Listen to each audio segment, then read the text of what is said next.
quer saber como é que chegou lá. O Marx explica como é que ela chega. E explica que ali tem uma exploração, tem a expropriação, então tem uma lógica poderosa, que aí é para provocar, né, para a gente debater em alto nível, de maneira civilizada. Eu não vejo no que o aporte lacaniano esclareça ou potencialize isso. Eu vejo isso mais assim, no caso do Zizek e do outro, que fazem um negócio bem feito, legal, não estou menosprezando não, mas eu vejo isso meio como um cacoete acadêmico. Aí eu... Mas é um... Bom, realmente eu discordo de você. Vou apresentar os motivos. Né? O primeiro motivo acabei mencionando o motivo aqui no final da minha fala. Vivemos o David Hagen, em Condição Pós-Moderna, ele termina justamente falando isso. Diluímos demais os referenciais. Né?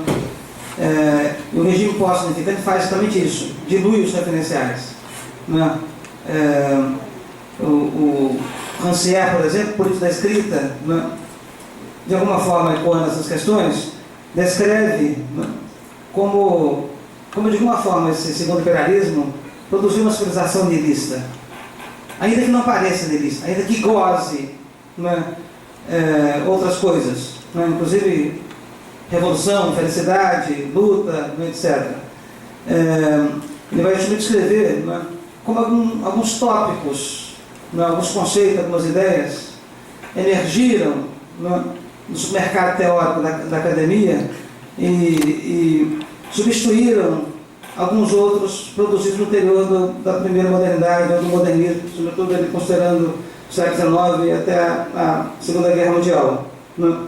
Quer dizer, o conceito de classes, né? Por exemplo, o que se fala correntemente hoje, o que se chama correntemente hoje de inclusão. Né? De alguma forma, incluir no contexto da nação burguesa, né? De alguma forma, essa inclusão é uma perspectiva que destitui, né, o lugar da luta de classes. Né? Então, o que eu entendo é o seguinte, é preciso produzir referenciais. Né? E acho que o imperialismo é um referencial fundamental. Obviamente, que a minha perspectiva marxista aqui é heterodoxa. Trabalho, por exemplo, dialogo, por exemplo, com Foucault, de Arqueologia do Saber, quando ele destitui, né, o lugar das unidades cursivas. Não me interessa o marxismo como unidade discursiva. Não me interessa nenhuma unidade discursiva. Obviamente, sob muito ponto de vista, o Lacan já era uma forma de diluir Marx. Entendo assim. Né? Era até antimarxista, embora eu mencionasse Marx muitas vezes. Diluía Marx. Né? Mas Marx não pode se transformar numa unidade discursiva. Né? Eu acho que transformar Marx numa unidade discursiva tem qualquer coisa aí de dogmático. Eu acho que o problema está exatamente isso. Não? Então não há fidelidade aqui, nem unidade discursiva. Se isso não é rigor, não? A minha preocupação é entender, não? E considero fundamental para entender o mundo isso, o deslocamento desses imperialismos, tentando justamente pensar referenciais comuns. Eu entendo que, sem entender como funcionou, não, a substituição do segundo imperialismo pelo primeiro, não dá para pensar as questões que você colocou ontem, por exemplo, em relação ao Barthes, o texto do Barthes no Humor da Língua, o efeito do real. Não. Obviamente que não foi o Barthes que destituiu o realismo no Brasil, produziu algumas questões surrealistas. Obviamente que essa questão da diluição, não, do realismo, do marxismo, não, foi produzida planejadamente pelo imperialismo americano. Eu mencionei hoje de manhã aí esse projeto da CIA e a N, e continua havendo N de projetos de intervenção na CIA, Congresso Permanente para a Liberdade da Cultura, cujo propósito era capturar o pensamento e a criação europeias, promovendo escritores, elegendo, premiando, divulgando, etc. Por exemplo, se sabe, em há livro que destaca isso, que a arte abstrata foi promovida pela CIA, justamente para destruir o lugar do realismo. Então, isso durou ainda no período da Primeira Guerra, da Segunda Guerra, foi até o início da década de 70. Não é? Então, isso produziu todo um processo de diluição. Então, a minha angústia é essa, produzir referenciais comuns. Então, a questão do Lacan aqui tem relação com o semblante, tem relação com a forma de mercadoria. Estou falando dessas coisas. Nesse sentido, não discordamos, não é? Só nos estou respeitando a partir de uma perspectiva de unidade discursiva, de tal maneira de tratar só de Marx. Perry Anderson trata disso no livro que te mencionei ontem. Não é? Na verdade, você também colocou nos argumentos do próprio Perry Anderson, não é? Que é essa questão do discurso acadêmico em relação ao marxismo. Ele vai dizer que alguns autores que dialogam, por exemplo, com Lacan, não é? Vai dizer isso que é uma impropriedade. Não é? Tendo a concordar com algumas coisas com o Perry Anderson, também não concordo com tudo. Não, não concordo com tudo porque não dá para pensar Marx como unidade discursiva. Não dá. Nós somos filhotes da situação burguesa. Esse é o nosso semblante. Ninguém está fora disso, nem o marxismo. Nem o marxismo. O marxismo não está fora da situação burguesa. Foi o primeiro teórico, não é, que produziu as categorias da situação burguesa. Não é? E, ao mesmo tempo, numa perspectiva, não é, afirmativa, como alternativa para superá-la. Mas, de qualquer forma, ele é filho da situação burguesa, com suas contradições, com seus erros. Mas, exatamente isso. A minha preocupação é criar referenciais comuns. E entendo que estudar, investigar essa mutação imperialista que agencia as forças do planeta é indispensável para a gente entender o contemporâneo, etc. Posso?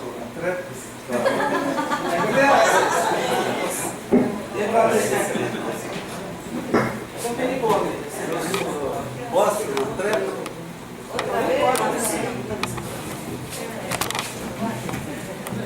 Bom, nós temos uma coisa em comum. Nós gostamos de debater e de polemizar. Bom, isso aí 1 a 1, empatamos. Empatamos também quando você diz que você é um marxista heterodoxo. Eu também sou um marxista heterodoxo. Empatamos de novo. Agora, eu vou desempatar o jogo, se você me permite. Que é o seguinte, o marxismo ele jamais se cumpre quando ele se transforma em unidade discursiva, para usar a tua expressão. Tá? O marxismo não é isso. Né?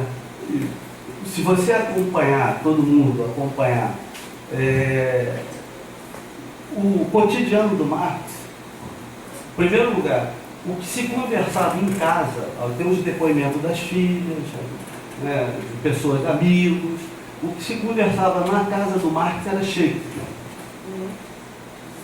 Marx era um tremendo leitor de literatura. Por isso que o Lucas diz, ali tem uma estética, aquela conversa que eu... E então, quer dizer, ele tinha uma abertura para o conhecimento extraordinária. Extraordinária. E o marxismo, a força do marxismo, é justamente a capacidade dele incorporar criticamente as linhagens teóricas e tal. Até que os conceitos fundamentais empregados pelo Marx não foram criados por ele. Os conceitos de produção, conceitos de reprodução, isso já existia. O Marx faz ele reenquadra aquilo. Tá? Aí ele faz uma leitura de outra natureza.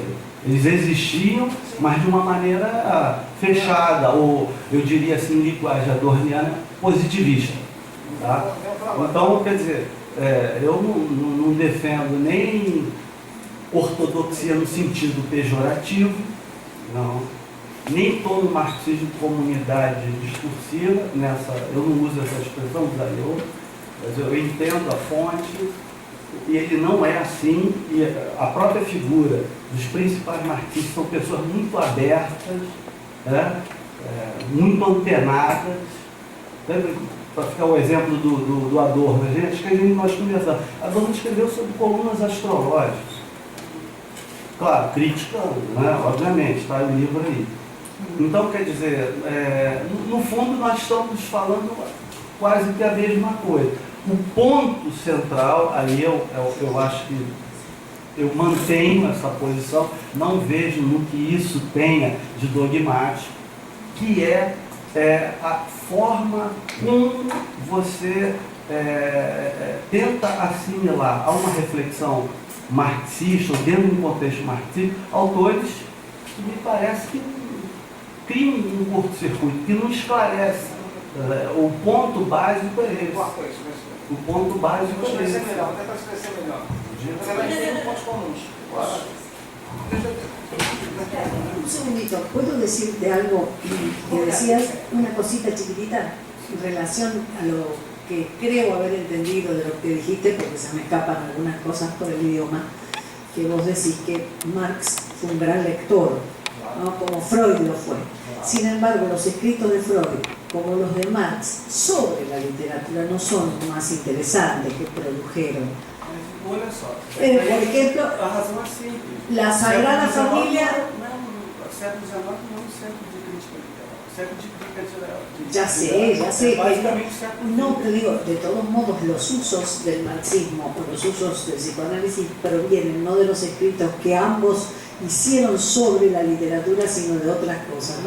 Que eso me parece interesante realmente en los dos, en el caso de los dos, ¿no? De Freud y de Marx. Pero era una cosa lateral a lo que dijiste. Não, eu não acho que seja lateral. Eu acho que é uma discussão importante. Porque se a gente pega um Capital, se eu estivesse aqui, eu pegaria várias citações literárias. E como aparecem citações literárias quando ele está discutindo aumento da taxa de lucro, ou mais-valia, um debate cavernoso. Um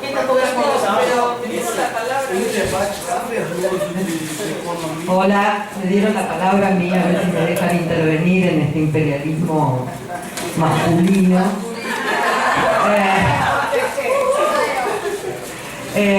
No, justamente quería intervenir digamos, en la línea de la primera observación que hizo aquí Luis Alberto, con respecto a esta relación, cultura que hiciste con Lacan y Marx, que yo creo que tiene mucha relación, pero a mí me hace más ruido lo que vos proponés después con respecto a la rostridad o el semblante, ¿no? Porque eso claramente viene del lado de Deleuze y Guattari, que en el momento en que plantean esto de la rostridad ya están bien lejos de Lacan, ¿no? Es decir, la experiencia que hicieron en labor, sobre todo Guattari, que se analizaba y que era discípulo de Lacan, tuvieron una distancia muy profunda, ¿no? Hicieron un corte verdaderamente que les permitió a Deleuze y Guattari proponer, por ejemplo, el esquizoanálisis, ¿no? Con lo cual, ahí no sé cómo cómo combina esto, pero bueno, no importa. Eso era simplemente una observación. Y por otro lado, la cuestión de los tres imperialismos, en la línea del marxismo, yo preferiría que, no sé si situarlo históricamente, pero que le pusieras nombre y apellido, porque a su vez el mismo marco teórico que vos utilizás, Marx, Lacan, Deleuze, Guattari, es un marco producido por el imperialismo europeo, según tu propia propuesta, ¿no?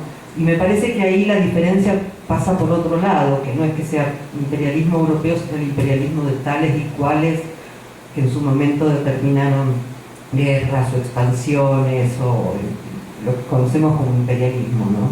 Porque si no caemos en la paradoja de pretender encontrar un marco teórico para poder hablar de la rostridad de lo latinoamericano de alguna manera, caemos en la contradicción de recurrir a un marco teórico europeo, como si los marcos teóricos tuviesen patria, ¿no? Y por ahí caer en el decir, bueno, no, sí, estoy de alguna manera presentando batalla frente al imperialismo europeo, no debiera utilizar un marco teórico europeo, lo cual me parece bastante absurdo, porque me parece que, digamos, el corte iría por otro lado, ¿no? El imperialismo que detentan tales y cuales, y por otro lado, los que siempre estamos en el borde, en todo caso, ¿no?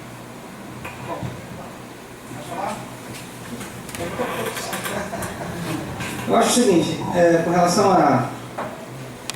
Bom, ontem eu falei que o capitalismo é mundial, né? Todo mundo concorda com isso, né? Então, na verdade, eu não me considero brasileiro, eu não me considero europeu. Né? Obviamente que posso buscar marcos teóricos brasileiros, latino-americanos, e, no certo sentido, os busco. Né? Não os apresentei hoje, mas de alguma forma está na base da fala também. E alguns recusos.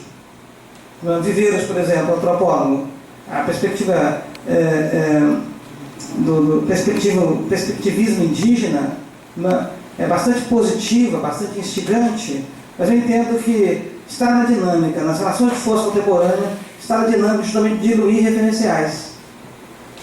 Né? E você, com perspectiva indígena, né, você, de alguma forma, destitui, né, as críticas e a criação que foram produzidas no decorrer desse processo todo. Né? É claro que Deleuze, eu não fecho com nenhum autor desse, nem com Lacan, nem comigo, nem com um autor desse. Né? Todos somos rostos, todos somos dessa nação burguesa. Né? Então, Deleuze e Guattari, obviamente, né, de alguma forma, se acompanhava essas figuras todas. Se acompanhava Adorno. Se sabia que Adorno não era tão perigoso assim. Por isso que permitiu ele morar nos Estados Unidos. Não matava. Quem é perigoso, de fato, tem repercussão planetária, não vive. Quem é perigoso, de fato, ele tem projeção planetária. Projeção que Adorno já tinha. Ele morreu de uma coisa ou outra aí. Né? Se acompanhava Adorno. Né? Quando alguém já, como nas figuras dessa do Sartre, quando ia para os Estados Unidos, né? Um caderno está assim, anotando, acompanhando, né? Até que ponto poderia ser perigoso, até que ponto não poderia ser perigoso. Né? Então, obviamente que essa questão que você coloca me preocupa. Né? Mas eu posso estar equivocado, inclusive, né? Tento pensar a partir daí. Né? E aí o que eu quero dizer é o seguinte: esse primeiro imperialismo produziu resistência. Né? É o que o Marx, né, e Deleuze e Guattari vão chamar de fluxo. Né? E, inclusive, na perspectiva de Deleuze e Guattari, são o capital é agenciamento de fluxo. Quer dizer, capital é agenciamento de desejos.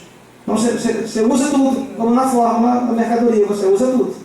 Né? E você usa, inclusive, os fluxos libertários. Então, o que o imperialismo americano faz, é como se o imperialismo americano, no fundo, os Estados Unidos são um país de publicidade, um país de mercadoria. O primeiro país mercadoria do mundo, né? Porque justamente se inscreveu como lugar, ou teatro do mundo, daquilo que foi demanda nesse primeiro imperialismo. Então, essas forças de emancipação negras, né? Força de emancipação da periferia, força de emancipação indígena, força de emancipação do operário, né? Força de emancipação de epistêmicas, né? Existe o imperialismo epistêmico, que fala do Boaventura, né? Essas forças todas, né?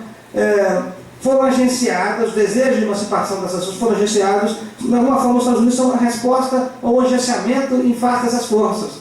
É isso que eu chamo precisamente de imperialismo pós-significante americano. A capacidade que teve de agenciar esses desejos. A gente tem que pegar o conceito do poder, do Foucault e tudo, dentro desse contexto dessa dinâmica. Então, já logo com a série de autores latino-americanos, né? Mas essa é uma questão de fato que eu também não sou bem resolvido com ela, te digo. Não sou bem resolvido, é uma questão que me inquieta. Né? Acontece que muitas vezes fica difícil buscar interlocutores. Né? Difícil por razões diversas. É questão de tempo, né? Questões diversas. Mas alguns interlocutores que são apresentados, como sobretudo nos times de rosto do imperialismo americano, né? Não é circunstancial que Viveiros foi entrevistado no país, o entrevistou justamente na virada do primeiro para o segundo turno, e a palavra de ordem fala mal da Dilma. Cumpriu o script direitinho.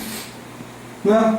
Parece que ele país, né, foi contemplado no colóquio que ele realizou no Rio de Janeiro, né? Enfim, porque ele é intelectual de prestígio internacional, isso estava inclusive na descrição dele, né, e tudo. Né? Acreditado demais em história da carochinha. O entrevistou para ele cumprir o script, cumpriu. Chama a pessoa de Múmia e diz que a Marinha não era a esquerda, a nova esquerda. Né? A nova esquerda pós-significante, dessa honestidade dominante, dessa razão de ser atual. Né? Então, obviamente, isso não é nova esquerda, coisa nenhuma. Né? E se algum motivo era motivo de votar na Dilma, de alguma forma, porque ela estava na tensão com essas forças desse segundo e primeiro imperialismo, embora de forma absolutamente contraditória, de forma incompreensível. Então, eu insisto nisso. O que tem no Lacan aqui, de fato, Adriana, Você tem razão também, parece uma contradição fabulosa. Deleuze e Guattari recusaram terminantemente Lacan. Debocham desses matemas de Lacan. Sobretudo Guattari. Acham horroroso, preferem. Então você tem toda a razão. Mas a minha questão aqui é exatamente essa. Por exemplo, a questão do valor. O valor como matema. Você pega o Robert Kurtz, por exemplo, quando ele vai identificar o lugar do valor como lugar do homem, se fosse um matema para o homem, eu entendo que, de alguma forma, Lacan pode contribuir com isso, justamente quando ele vai pensar essa função fim barrada, essa função fálica barrada. E como é que eu identifico isso com a questão do modernismo? O que é mais fascinante do modernismo?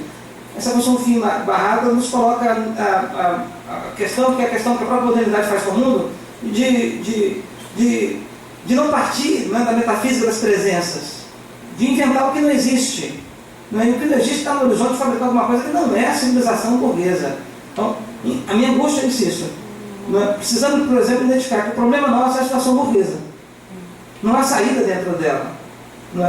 Mas Lacan dá uma pista para isso. Mas Lacan não é absoluto, ninguém é. Não estou reificando Lacan, não quero reificá-lo. Posso cometer o erro de fazê-lo, obviamente. Somos uma situação profundamente reificada. Quem não é reificado? O Fadel está falando aqui reificação. É uma reificação fálica. Estava aqui disputando falo, estamos. Então, só que a situação do rosto já coloca isso, você é inevitável. Você pode ficar falando. Eu só vou falar da boca, é verdade. Agora que você. El problema es que generalizás, y en realidad son ustedes dos nada más. Minha preocupação é simplesmente essa. Eu estou debatendo. Concentra a atenção em procurar produzir referenciais comuns. Eu sou um cidadão. Só isso, e acho que a gente está no horizonte sem referencial. Não, isso aí eu concordo. Agora, só o seguinte, você citou o Kurtz, ele não compra esse... Não tem nada a ver com Lacan, eu sei, não estou pensando a partir dessas figuras, se ela leu ou não leu, fulano, não estou pensando. Não. O debate não é ele, não é esse, não. Não. É você agora, Marcelo. Você. Assume fala, Marcelo. É seu, Marcelo. Faz a pergunta, Marcelo. Marcelo com medo fala. Olha a bolsa aqui.